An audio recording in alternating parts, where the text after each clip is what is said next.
Coming up next on this episode of the UnlockU Podcast. I am no longer the normal, positive, peppy, social me, right? Anybody relate? And all of a sudden, now this other crazy, neurotic person has just taken over my body. Just me? Perhaps? That's fine. And I will let you know in that moment, I'm like, I don't recognize you, crazy person with weird thoughts, but it's revealing the unconscious mind where we have expectations. So the first thing that I would say when you're going through a tough time, a transition or adjustment, in that time, you will be confronted with unconscious expectations that you didn't even realize you had. Many of us are walking around with the illusion of a just world, that nothing bad should ever happen to me. And that's not actually true. And it's part of the illusion of control. Hey friends, thanks so much for joining us. This is Unlock You with Dr. Shannon Crawford. I'm a clinical psychologist, leadership consultant, and a really big fan of you getting to fulfill your life purpose. I want you to get unstuck and unlock your potential relationally, emotionally, spiritually, and vocationally. Thanks for joining us, and let's get started. Hey, everybody. I want to thank you for all the positive feedback and shout outs you've been giving us on the Apple Podcasts and platforms and YouTube and Instagram. I'm just so grateful. You are our why. And so we want to thank you also for writing in comments, questions, things that we can address on our channel as a community. So in replying to a question that we've received is, how can I handle adjustment and stress in life situations more effectively? One, I will tell you that many times we don't really realize our core beliefs until we get in that critical moment. And it's in that moment where my emotions start spiraling, my thoughts start going, that it's like somebody has hijacked me. And I am no longer the normal, positive, peppy, social me, right? Anybody relate?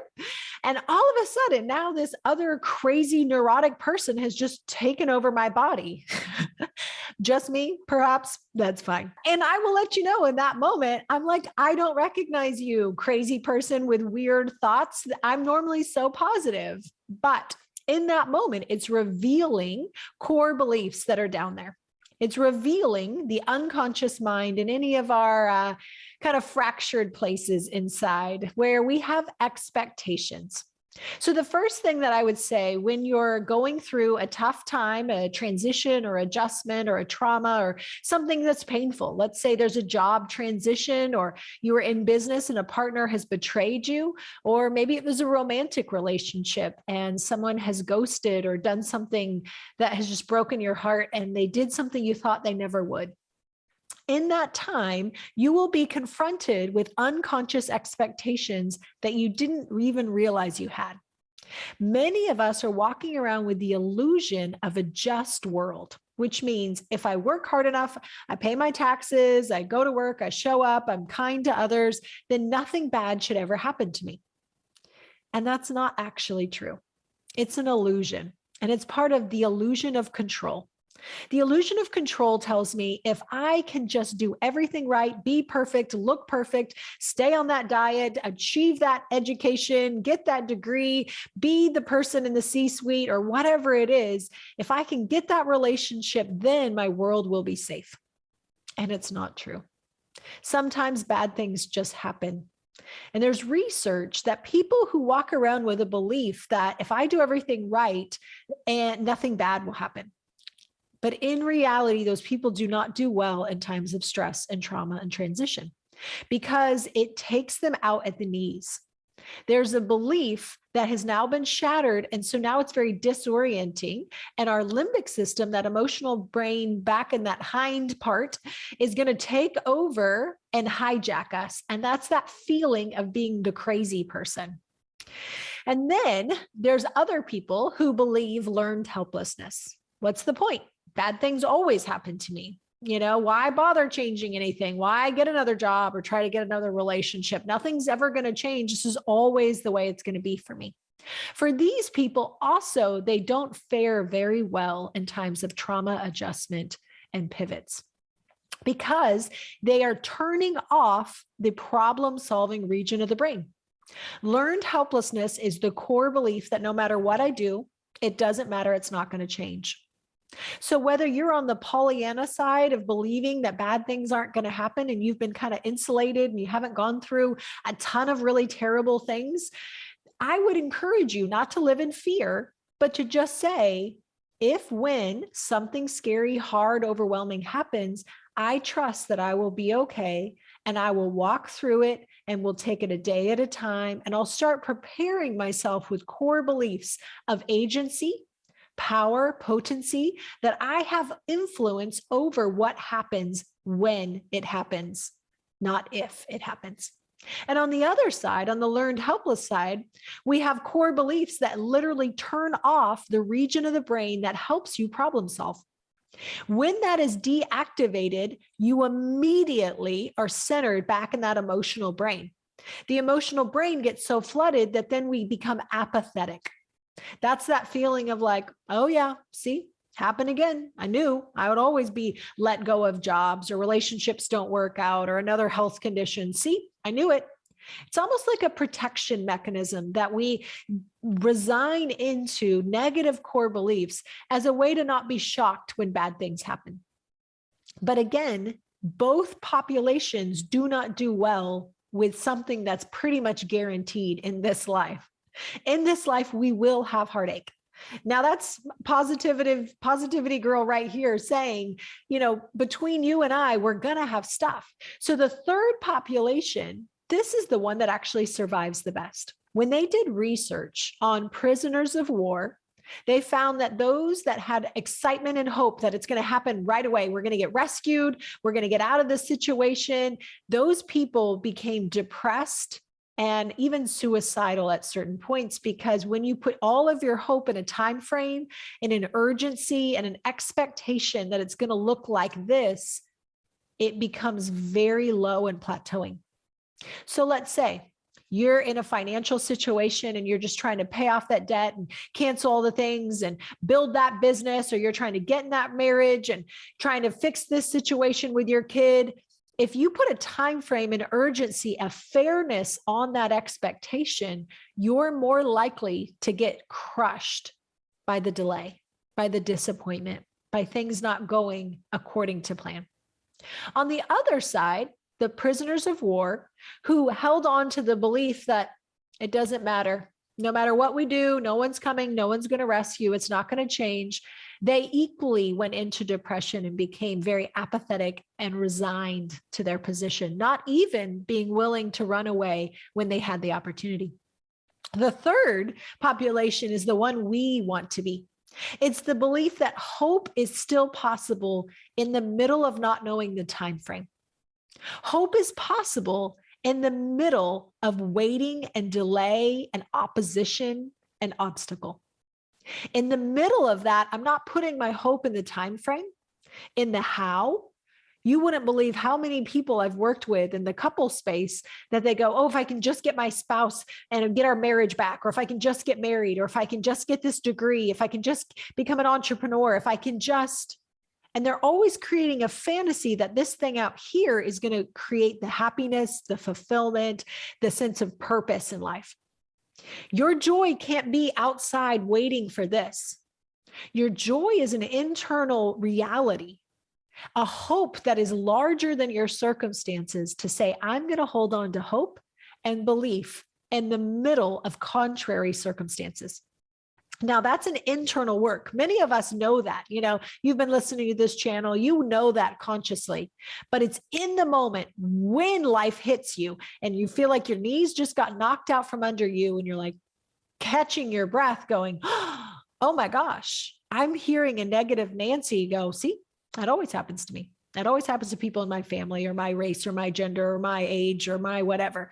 In that moment, you now are aware of a core belief that is undermining your ability to perform optimally. On the other side, if it's like, that's okay, it's going to be really quick, it's going to be really easy. I'll tell on myself. When my mom went to heaven, my positivity kicked in full speed. And I had a belief that I will be fine and I'm just going to get through this. I'm going to kind of sail through it. And finally, I had to come to the crushing reality that I needed to work through the grief. What are some things that you're not letting yourself work through because of pain, because it's uncomfortable and it's too hard? What are the things that you're just rolling over and playing dead and not even trying to get the small business loan, or not even pitching your idea, not even getting on a dating website and seeing if there might be something out there?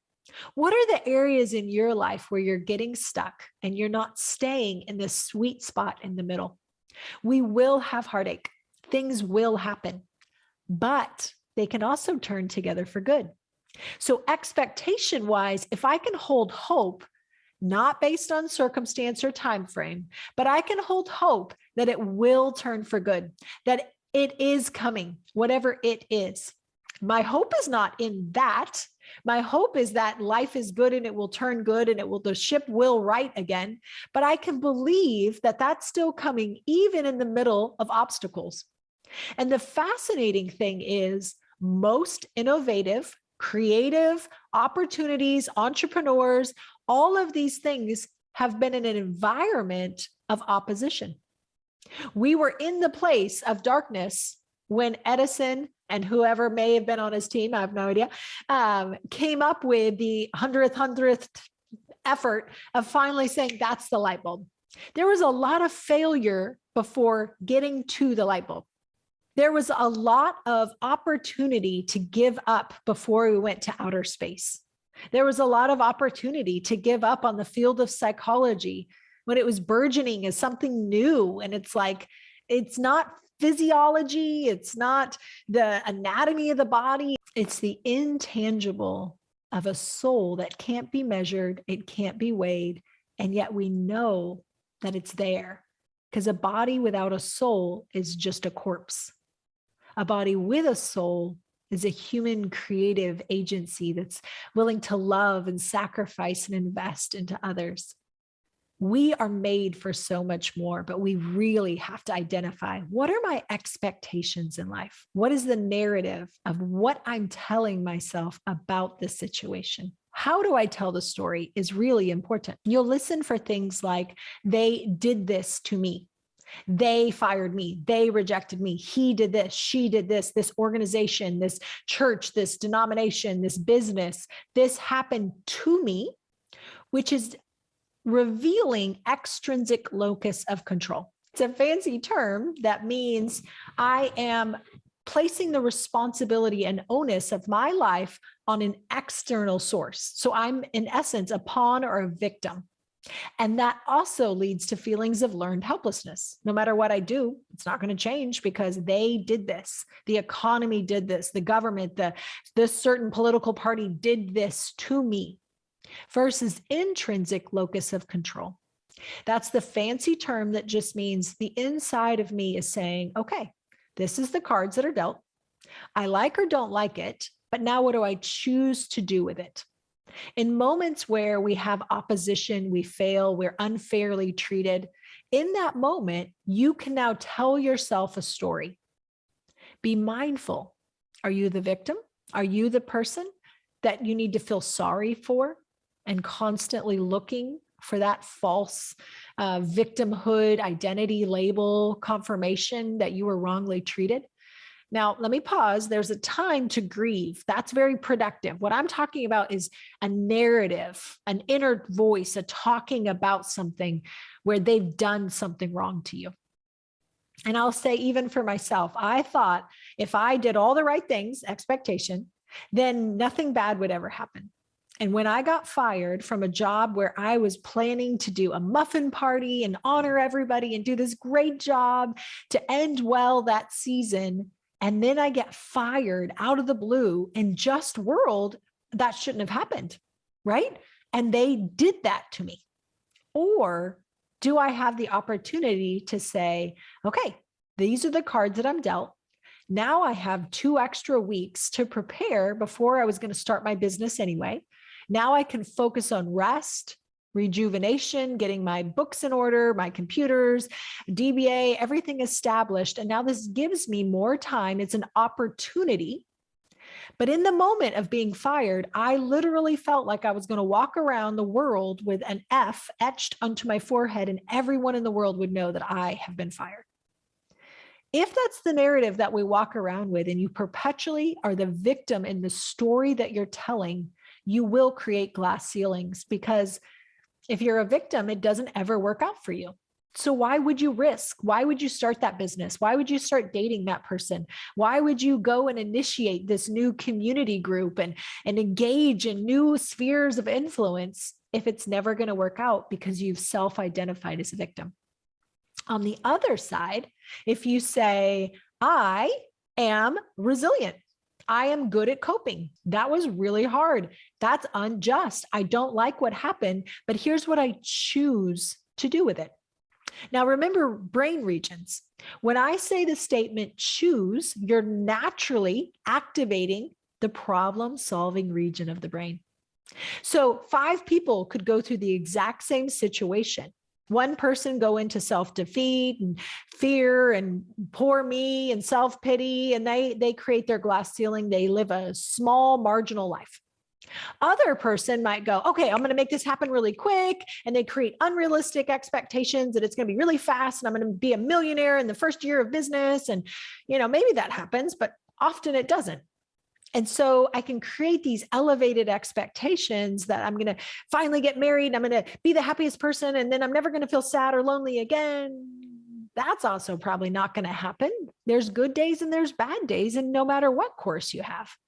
But if in the middle, you create this internal script of, I choose to see opposition as an opportunity. I choose to see the obstacle as a platform to step up. That this is the very key that will help unlock my next season if I can keep the problem-solving region of the brain activated. The way that you do that is you stay the leading character. And I love film. So I'll think of it literally. Like, am I the side character friend in Clueless where she's like hitting her head on the table? Like, what's wrong with me? It's because I'm fat, isn't it? Brittany Murphy's character in the movie Clueless, if you don't know what I'm talking about. But on the other side, if you are Cher or you are Wonder Woman, Cher is also from Clueless, by the way, or you're Wonder Woman or you're Superman, if you are the leading character, you're the protagonist. The protagonist has opposition. They have obstacle. That's a known part of their film. And they grow through it. They become better people. They rescue others. They do something grand with their pain. If you can develop a narrative where you don't pretend like you're not in pain, but you also don't live there, and you don't create narratives and stories about your life and your future based on always being the person who has pain and things being unfair. If we can create that middle space inside of us where we are the leading character, and I'm looking for opportunities saying, okay, this was not awesome that this just happened, but what's the silver lining? What's the gold amidst the rocks and the debris of this fallout? For instance, with starting my business, I was able to take that 2 extra weeks before I was going to leave anyway. I'd already given my notice. With that 2 extra weeks, I was able to get clients ready, get the space ready, get everything established. And now in retrospect, it was very naive to think I was going to finish working on a Friday and start a business on a Monday. That 2 weeks was actually critical for my success and not burnout. Another opportunity recently happened where some dear friends invited me to speak for something. And I said, yes, I was so excited. And someone brought it to my attention. They're like, I don't see you on the list of speakers. So in that moment, I could say, oh gosh, do they think I'm a fraud? What happened? Why did that happen? Or, oh, see, that always happens to me. Or that's okay. I'm just going to work the system and make it happen. And I'll just do something to really quick kind of shimmy and fix it. But instead, by going, hey, this happens to all people. It's not unique to me. Nothing bad has actually happened. I can think through all the scenarios. Instead, God, if you want me to speak at that conference, you'll make a way. And if not, then I will gladly attend as an attendee, and you'll have something else that will work out even better. So by not getting my emotions upset, by not going into a spiral and a negative narrative, by not trying to manipulate and fix with a quick outcome, it ended up that circumstances worked out that they had a need. And now I am still speaking for the conference, not in the same original capacity, but it worked out perfectly without manipulation, without sorrow, sadness, stress, anxiety, or offense that you offered and then you forgot. God still worked it out. That narrative created an internal peace, protected my relationships with these dear friends, because life happens, right?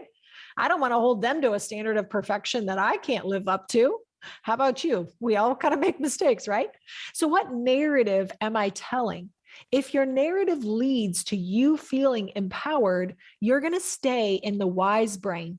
You're going to be in that prefrontal. You're going to be problem solving. You're going to think strategic and linear. You're going to invest in relationship over just being right, not just fighting and saying whatever you want, but really honoring and thinking through, being mindful of what you say and what you don't say. Next, we want to relate with ourselves. Okay. So how you relate with yourself, which you already do. I know it's kind of a weird concept, but how you engage yourself. So think of it like an observing ego. It's the you relating to yourself. If your dictator is going, hey, you should have known better. It's your fault. You're a failure. You should have anticipated this. You should have had a better plan. That's pretty abusive. And people don't really perform well with critical, negative conditioning. Right? If I have somebody who's constantly critiquing me, I'm not probably going to come up with good solutions. I mean, we all know in management styles that if a manager is micromanaging, if they're critical, they never give you good feedback, you're probably going to underperform. And yet most of us are doing that on the inside to ourselves without even realizing it. We think we're protecting ourselves. We're helping us stay on and engaged and lean into problem solving by thinking through the problem and how I should have fixed it. And I'm just getting ahead of the problem. What you're actually doing is called punishment. In classical conditioning terms, you are destroying the drive of creativity and forward thinking and spontaneity because now the stakes feel really high. I get punished, I get criticized, I get condemned by myself. So of course I don't want to try a new business. Of course I don't want to go to that venture capitalist meeting and pitch my idea. Of course I don't want to go on a date with somebody who a friend may have introduced. Of course not, because that doesn't feel safe. But if you learn how to relate with yourself in a way that is positive reinforcement, so it's not coddling like, oh, you're just so perfect. It's actually based on science, where you learn how to talk to yourself like, hey, I'm really proud of you for doing your charting. That's something I had to do for myself. I didn't like charting. I like therapy, but I don't like all the paperwork and the documentation stuff, right? And so I would say, Shannon, I'm really proud of you. Take your time, take a deep breath. You did one chart. Good job. Keep going. You've got this. I'm really proud of you. Just like if a coach were to run beside an athlete and say, hey, you've got this, keep going. You're doing it. You're winning. One more step, 5 more seconds. Come on, keep going. A coach is designed to help with optimal performance. And yet most of us are micromanaging critical dictators. What if you learned proactively before you get in a tough season to become a coach to yourself? What if you learn to say, I'm really proud of you. You're doing well. I'm excited. We're going to get through this. It's okay that it's a struggle right now. There is nothing wrong with you. Keep going, lean into help, lean into support, YouTube videos, mentorship, whatever you need to do to cross this finish line. We got this. When you do that, you release positive chemicals. You get dopamine, serotonin, all these things that start to boost the mood and actually help you stay in the smart, wise brain, problem solving, creative thinking, and you start to pair classical conditioning, a behavior today, with a really great chemical response. So that over time, instead of dreading doing my paperwork, I now do it so efficiently and effectively, I don't even have to talk to myself anymore because I associate feeling like efficient, feeling like an adult, feeling proud of myself, feeling good and accomplished when I do a behavior that before I used to dread. So think in your life, what are the things you have been the dictator, the critic, the internal, like silent if you do anything right, or nitpick it and find something that you could have done better. What are those things that you could start practicing and going, hey, I'm really proud of you for not speaking critical about that person, for not gossiping in that situation where you had the opportunity. I'm proud of you for putting in your name for a promotion at work. I'm proud of you for submitting that publication for your book to be published. I am proud of you for saying yes to a hard conversation and speaking the truth in love, even though it was really hard and challenging. I am proud of you for. So I want you to start thinking, what are your expectations? What's the narrative you've been telling yourself? And what is the way you've been relating? Not just how you do life, but how do you relate with yourself is really, really important.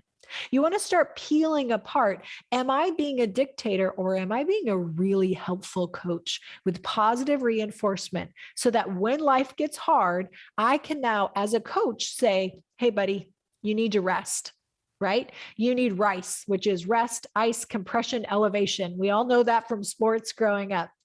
A good coach also creates normalization.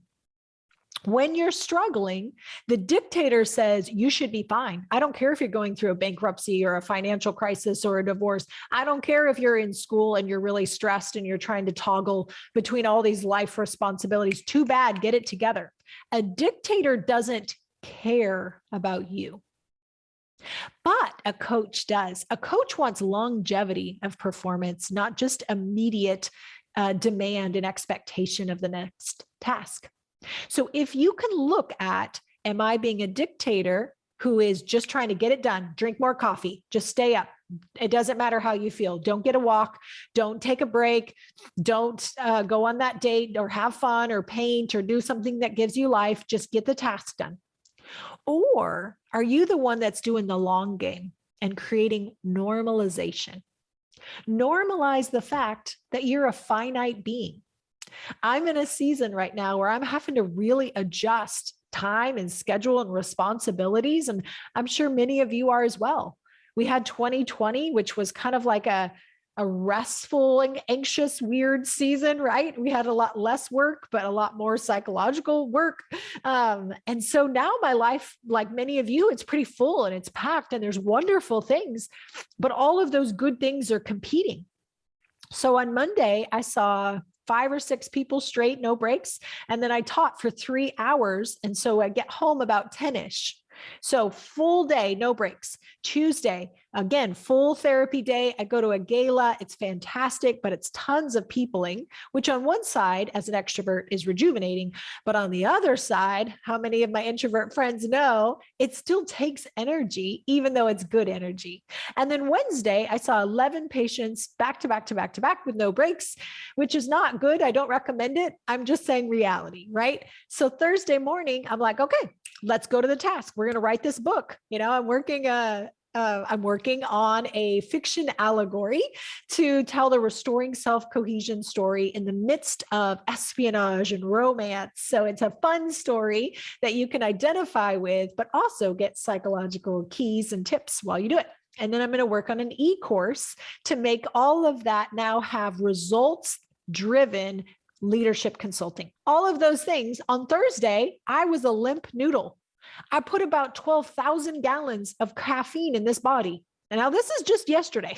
It's not like a long time ago, right? Like we have to normalize. A coach can go, hey, you've kind of gone through a lot. It's okay that you need to get a little more sleep this week. It's okay that this weekend you may not be able to do all the commitments and it may be painful, but you may need to say no to some of the things you really like. You may need to do a prioritization list and start identifying what are the things that are most important for this season and what are the things I need to prune. And pruning doesn't mean it's bad. It just means I need to trim back so I have more life and vitality and fruitfulness for the things that are really important. So the good news is, as much as I tried to kind of like force myself because I didn't realize that I was running at a high pace, the coach in me went, oh, actually, I probably could be tired. Maybe it's not hard to work on the book, quote unquote. Maybe it's the fact that my human limitation and I need a good long walk. I need rest. I need good protein and water and nutrition. I need vitamins. I need sunlight. I need laughter with friends. So by doing that yesterday, which means I didn't get to work on the book as much as I wanted, right? How many times we have a task that feels so imminent, I need to do it right now. And yet if you would step back, you'd be a good coach and say, rest, ice, compression, elevation. You need to step back and you need to steward today well so you have something to give the next day. I've done about maybe 4 episodes for myself and then guests on other people's shows today. So now I have tons of energy because I got really good sleep the last couple of nights. I got a really delightful walk. I got to journal and process and have time with friends and community and laugh. When those times are allowed, now you get to go back to your original task, whatever is really important to you, and you can go at it fresh. And that's my hope for you. I want you to not just get the task done and live like your vision is only the next 2 feet ahead of you, but to see the long game, that you are an Olympian, you have a calling, you have something great in you, and let's coach toward longevity and not just immediate task completion. There are so many things. The tyranny of the urgent can burn you out today, and you don't have the capacity to pour into the future. Wonderful leaders, influencers, dreamers, innovators, entrepreneurs, this is for you. We want to invest in you that you see yourself as worth that investment. And we're excited to get you on the newsletter and all the things so you can know when we're going to start launching our groups, our e-courses, releasing the books, and hopefully one day they become movies. Obviously, this is not my time frame. A lot of these are big vision and we'll see when they actually come out. But I want to encourage you that you have that in you as well. We want to invest in you so you have a healthy soul and you finish your assignment strong. I love you guys and thanks for joining us. Please keep sending comments, questions, and topics that you'd like us to address. Bye. Hey, thanks so much for watching this episode of UnlockU. It is our dream to invest in you. And one of the ways you can do that is by getting more of the bonus material, the content, and to know about future events. Head to the website, drshannoncrawford.com, subscribe to the newsletter, and you'll be the first to know what we're rolling out. And we want you to truly get unlocked so that you can thrive, not only for yourself, but also for the greater calling on your life. Let's link arms and do it together. See you in the next episode.